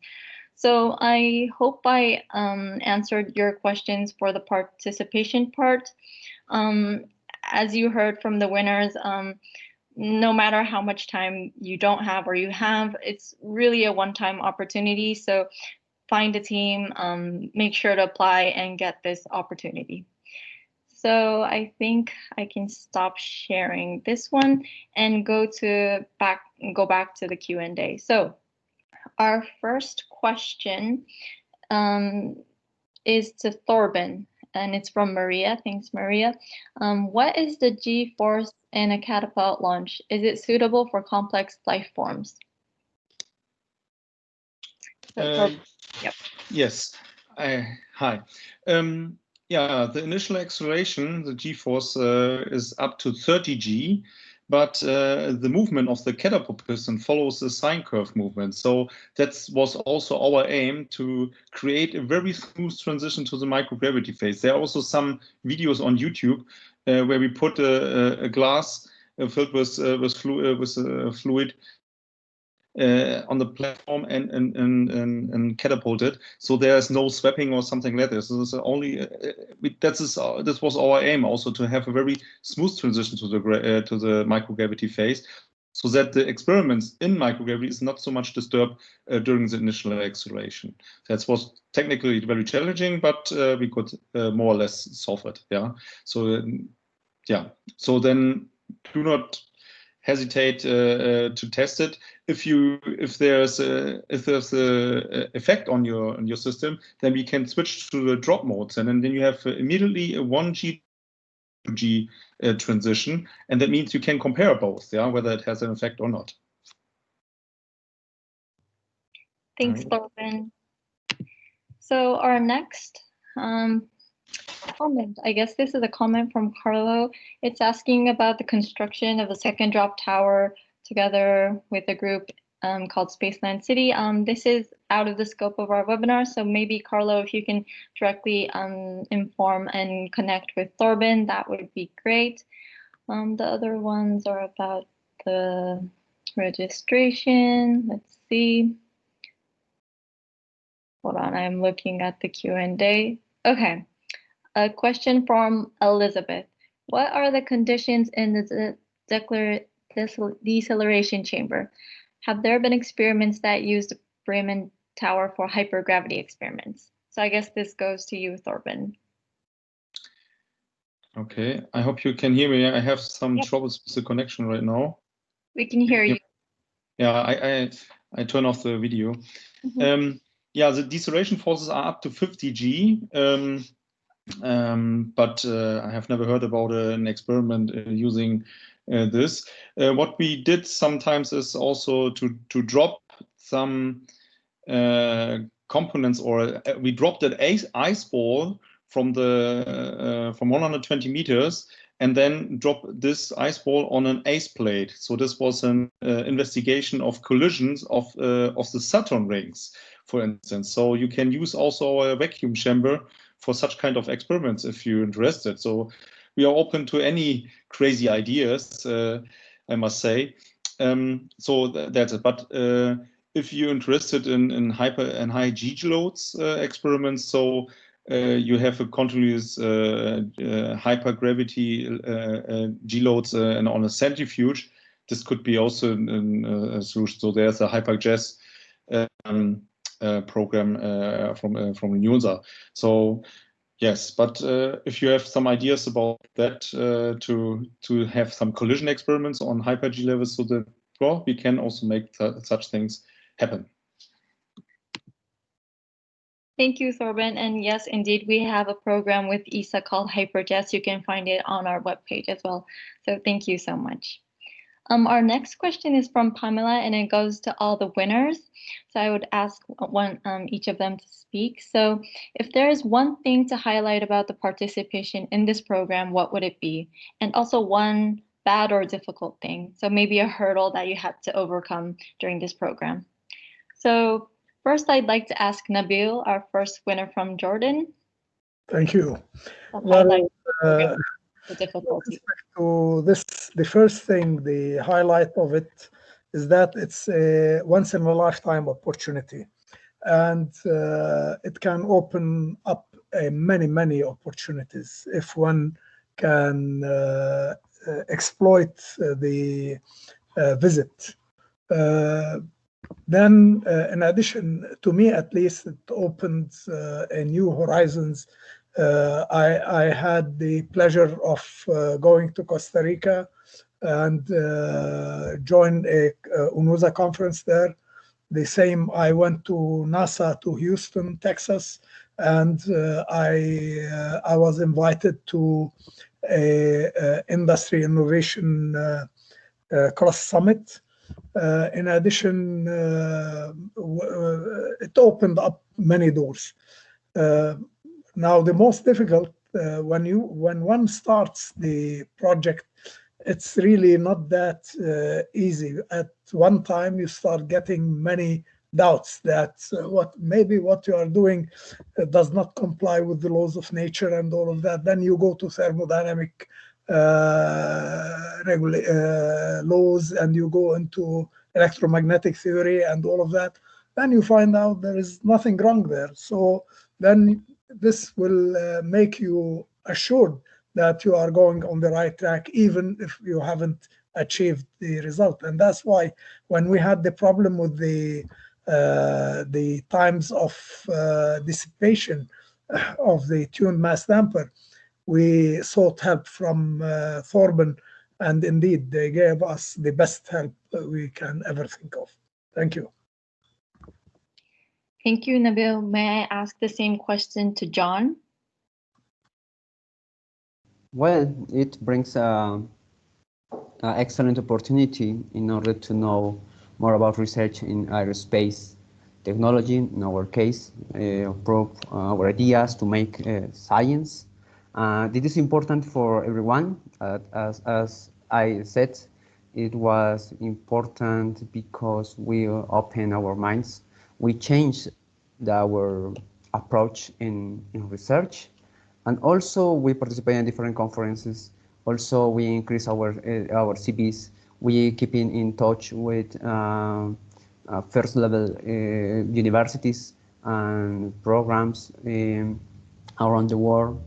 I think that it boosts your career, your professional experience, and I invite everyone to take this opportunity and apply for Drop TES. It is a bit difficult, maybe, because it takes a lot of time, because it is an iterative process in order to design the best experiment, and also it involves several months of work and working on it constantly. That is I recommend. These are my comments, and I hope everyone will apply in the future. Thank you so much, John. Moasir, can I have your comments on this too? Absolutely. Yeah, I definitely agree with everything John and Nabil have said so far. At first, it becomes really an opportunity to do science, create new knowledge, and explore previously unexplored fields in some cases. Microgravity research, although it's becoming more popular, there is still a lot you can do in microgravity research, and the DropTES facility, as explained, is kind of a breadboard for microgravity research. So there's really a big opportunity here to take advantage to create new science, new knowledge on a field that's still being explored, and still there's a lot of things to uncover. Then, as John mentioned as well, there is an opportunity there to to connect to, well, scientific community worldwide and scientific community that works more specifically with research in microgravity related, works with microgravity related research. So in my case, it became a stepping stone in the process of building my professional network and community. It connected me to a lot of people internationally through conferences, through papers, and even locally as well. Somehow our team became a reference point for projects in microgravity, and people approach on it, and they use you as a reference point to learn more about what opportunities there are and what about microgravity research entails. So yeah, opportunity to create science, connect to new people, and inspire others, I would say. Thank you, Moasir. May I ask the same question to Agota? Yes, so for us, I think to highlight in very shortly, it was this amazing facility which we were able to use to perform our experiment, and the professional team from the Drop Tower. It was also a very important part, and also the atmosphere there. So these three combined was something amazing for us. And also you asked about the difficulty. I think for us was after the first drop, when let's say just half of the experiment was working, and we knew that we would need 3 experiments for statistically valid information. So that's a very stressful moment between the first and the second drop, when we were trying to solve the problem, I think. But with the help of our team members and also the experts from the Drop Tower, we managed to overcome the issue. So we managed to solve the problem. Yeah. Thanks, Agota. Last but not least, Alvaro. Sure, thank you. Well, this is an interesting question. I usually receive it as well in the presentations. And you know, presenting international conferences, getting to know people, messing around with the laws of nature, as Professor Adala previously said, and all sorts of things, those are amazing. By the end, they are mathematics. The really key point is that when you mess around with the laws of nature in the Drop Tower and something goes wrong, you need to have a team behind that is able to overcome the challenge. And actually, the most important difficulty and the most important knowledge that you can get from this experience, in my opinion, and from any space design workflow, is managing people. You, in your experiment, you have a team with the students, and each of them has strengths and weaknesses, and each of them has a personality. They have interests in life, they have interests professionally, and all that has to fit together like a puzzle. And if you actually manage to fit all those sometimes contradictory features of each one of your team members, then you will have for sure a wonderful experience. But I won't lie to you, it is not always easy, and it is not always nice, because people is not always nice, as simple as that. But from my perspective as a team manager, that is probably the most important knowledge I got from this and other experiences, and also the most important challenge. Thank you so much, Alvaro. I think we had a lot of different answers from a lot of different perspectives. So maybe if I can add a question to all of you. We had this in the morning session as well, but how did all of you get funding for your project? So as I explained earlier, DLR supports the drop test, the conducting of the experiment. ZARM helps a lot in the accommodation when you're doing the experiment, and UNOOSA helps in the travel. Besides that, developing your experiment and all of that, how did all of you guys get funding? So maybe, yeah, I'll ask in the same order. So Nabil, can you briefly explain how you got the funding for your project? Yeah, well, at first, we didn't have the funds. We were paying out of our pockets. However, once the university knew the whole thing, then they started helping us in this case, the German Jordanian University. And the main help came from Thorben Kahneman from ZARM, and they sent us really very generous setup of sliders, frictional sliders, and it was really great. Thanks, Nabil. John, can I ask the same question? How was funding for your side? Yeah, in our case, at the beginning was a little bit difficult, but happily, the industry, the company where we were working, helped us with the devices and also materials, and the university offered all the facilities and laboratories in order to design our experiments. I think that this is the idea to find some funding in industry and academic institution. Maybe the government, it was a little bit difficult to search funding from government, but the industry and the university were feasible.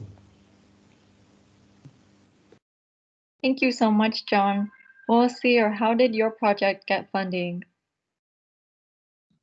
Yeah, so this one was through a student fund that we have internally at the university, but as well, when we started, it was just an idea. But once you get selected, right, you build your credibility internally, and I think that really catalyzes the process of getting funding. So in our case, it was internally through a application to a student fund for student guided research, mainly. Thanks, Moasir. How did you get funding, Agota? Some of the devices we already had, but we had to modify for this experiment, and the rest of we managed to find a company, Apple Laser, who also funded our project, and the National Institute for Laser, Plasma and Radiation Physics also helped us. And one component, the translational stage for moving our target surface to the droplets, we received from ZARM from Thorben, so we are really thankful for that. Okay, thank you, Agota. And Alvaro, can we hear how you got funding for your project? Sure. Okay, so there are some things here. First of all, for the conferences, we were lucky because both the European Space Agency and the European Low Gravity Research Association gave our student members several fellowships to attend different conferences worldwide. Then there is something that people usually don't know, which is that companies usually are not, it is really hard for them to give you money, to give you just funds as they are, because money has to pay taxes, money has to be registered, and it is not always, it involves a cost, administrative cost. But for many companies, it is really easy to give you products. In our case, our ferrofluids were supplied by Ferrotech Corporation.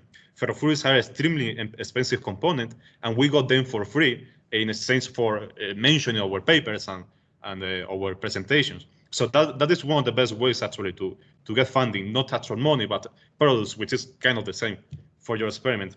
In our case, we also were lucky because we got the leftovers from our ESA Roger Physics experiment that was financed by the University of Seville, which is also a partner of this project. And our advisor, Dr. Filippo Maggi, who is an excellent administrator, was able to give us funding for our experiment setup. Also, I must say, sometimes you want to have a 300,000 FPS camera, but you don't need it. And you need to be very realistic in the expectations of your experimental setup, so you know exactly what would you need and you know what you need to ask for. Thank you for all the answers. I think it is really important to find industry partners. It is also interesting to find scholarships and fellowships, and many universities offer a lot of programs for internal students. So for funding, I know it is difficult, and when you're applying, I know that you're still in the application process, so you don't know if you're going to win or not, but it's always important to connect with people and try to get the funding. So yeah, I hope it works good for all the future applicants. So thank you for that advice, everyone. Okay, next question. I think this will go to Thorben. Would it be possible to use a device for simulating a heart attack and the behavior of a perfusion? This comes from Maria. I think this question should be addressed to John. Yeah, so they did similar in their experiment. Yeah, so I'm not a medical person, so please, John, feel free to answer. Yeah, sorry. Yeah, John. Yeah, oh, thanks. Well, it is a complex question because we need to know all the parameters necessary to replicate a heart attack under perfusion. For example, in our experiment, the goal was to calculate the percentage of occlusion in order to avoid the mixing of poor and rich oxygen blood. For example, one of the first ideas we had was to buy a heart emulator, a professional heart emulator, but the problem was the size of the emulator, because the ZARM or the capsule has a limited size, a limited area. I'm not sure, but I think that it's possible if you can manufacture some emulator for a heart attack and perfusion. And after that, well, maybe some parameters of the circulation or the flow rate, also the blood. After that, to produce this experiment or design the experiment will be feasible depending on the reach of the research.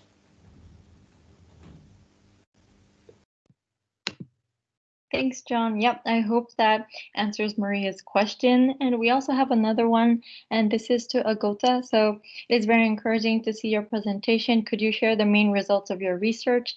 What would be the applications on Earth, if any? So Agota, if you can briefly summarize the answers to this question, that would be great.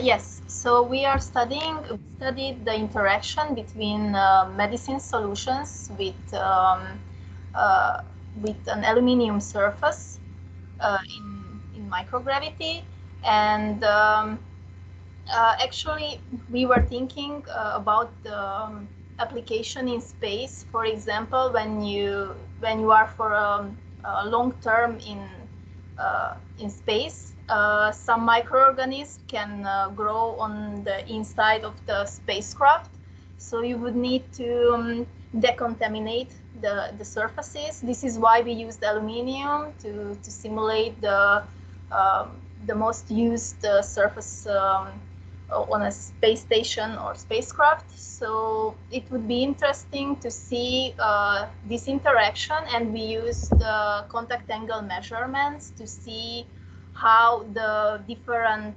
medicine droplets wet the aluminium surface. I hope this answers the question. Thank you, Agota.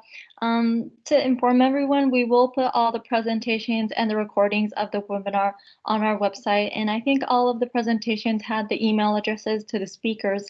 So if anyone has any more questions, you can go to our website and reach out to them directly. So thank you so much, Agota.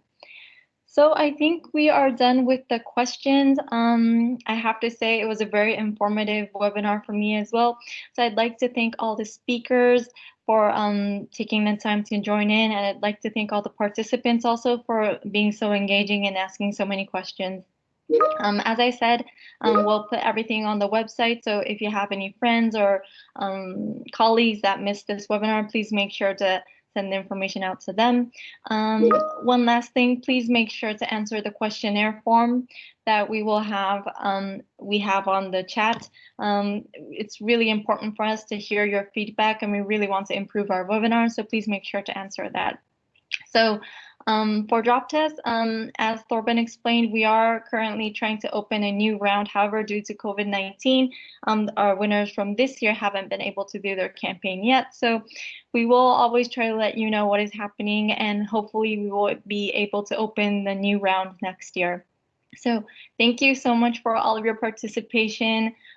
Please make sure that all the speakers, please stay for a minute because we'd like to take a photo. So if you could turn on your camera, that would be great. But to everyone, yes, thank you so much for your participation. It was a pleasure. And yeah, have a great day. Have a great evening wherever you are. Thank you so much. So yeah, if all the speakers can turn on their cameras, we will take a little photo. I hope we have everyone. Yeah, okay, so Jorge, I think you're taking it, so smile to the camera, everyone. All good, Jorge? Taken, okay, perfect. Thank you to everyone. I hope you really enjoyed it. I really enjoyed it, so yeah, I hope you did too. Thank you so much. Thank you. Nice to see you guys. Thank you. Nice to see you. Hazuki. Thank you. Bye-bye.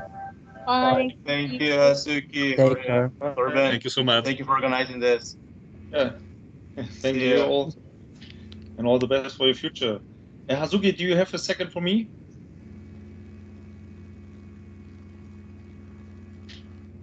Oh, yeah.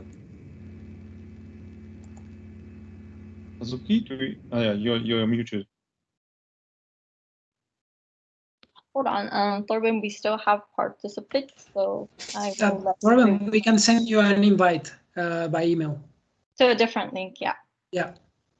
Now we can, as it just a question. So I think we should wrap up this webinar probably next week, so that we let discuss this, what we heard. So and then concentrate on the next AO. Yeah, so that because you have to share also with DLR. Yeah. Definitely. We have the questionnaires. I hope we're gonna have a lot of answers. So then I'll analyze all the results to you, and then we can talk about how we can improve the next. So I'll try to send the information to you during this week or maybe next week. So yeah, and then okay. Also, the week after next week will be fine. So, but my personal goal is that we start discussing the next round in December with DLR. That's important. So that before the end of the year, so that we address this, and then let us look how we manage a new schedule. So my feeling is that we should set up a new schedule. I think you too. So then let us find the best solution by wrapping up all those influences we got today. Yeah. Yeah. Definitely. Perfect. Thank you so much. You like it. Yeah. Thank you so much. Yeah. So that was a very nice webinar. So that was really fun for me twice. Yeah. And yeah, that we probably can do it once per year. Yeah. So I think this it will increase our visibility. Yeah. I'm open to that. Yeah. And Torben, one thing before we want to put all the presentations on the website. So can you send us your presentation through maybe the videos separately if you want that we put the videos? The videos can be the videos is an issue. Or if they but you have Torben, if they are in your website, we can link to your website. That also works for us. We have a YouTube channel. All of my videos are on the YouTube channel. So we have a ZARM YouTube channel, and you can link this our ZARM YouTube channel. Perfect. Yeah. So then I send you a PDF version of my presentation. Yeah. Yeah. Yep. Perfect. Okay. Thank you. Okay. Yeah. So then it was a long day. Yeah. Thanks again, and yeah, we keep in touch. So then with the feedback, right? Yeah, I'll send you the feedback as soon as we have all the questionnaires. So then you approach me, and my sorry. Do you hear me? Yeah, we hear. Okay. So I saw there was a bad connection. Yeah. So then you approach me with the feedback, and then we start discussing the next round. Yeah. Yeah. We go this way. So probably in 2 weeks right now. That would be a good date. Excellent. Thank you so much. Thank Have a Thank you. have a nice evening, and stay well, please. Yeah. Yep, you too. You too. Bye. Yeah. Bye bye.